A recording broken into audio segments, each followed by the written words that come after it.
мөр хулган хоёр баавгайг шүүгэнд нуулаа. Генет шулам орж ирээд тэр хоёрыг дагуулад доош буув. Азар бариг дагвав. Мөр хулган хоёр сандран буунаа. Энэ байшинд өөр бас мөр хулган байдаг болтой шүү. Мөр хулган хоёр өрөөндөө ортол тэр хоёрын орон дээр баавгай идэж уугаад хэвтэж байв. Чи ногоон шингэн асгаснаас боллоо. Одоо яах болж байна? Битгий сүржигнээд бай.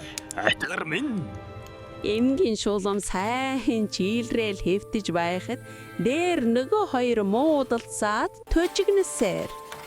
Гэтэл баавгай гэнэт хаанаас ч юм гараад ирлээ. Нөгөө талд мөр зүхтааж хулгам гонигт автлаа. Гэнэн тэнэг мөр зүхтаахад дахиан хүлт байшин мэдээж эмгэн шуламд мэдэгтэн шүү дээ. Дахиан хүлт байшин хүчтэй хөдөлснөөс болж байшин доторх зүйл дээш шидэгдэж гарав. Эмгэн шулам баавгай хоёр сансарт нисэж байгаа юм шиг л гоё шидэгдэж байна дүү. Эмигийн шуламд мөр баригдав. Эмигийн шулам тэр гурвыг хамтд нь сандал өргүүлж шийтгэлээ. Асгачлгүй аятайхан өгөөрэй. Та нараас үнэтэй шүү.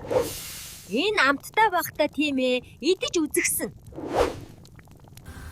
Аймгийн шуламны шидэж шингэнд ээж аав нь харагджээ. Энэ замаар явбал амттай юм олдох болов уу? Чамайг дальжиг өсрээд байвал буцаага чихэр болох чинь шүү.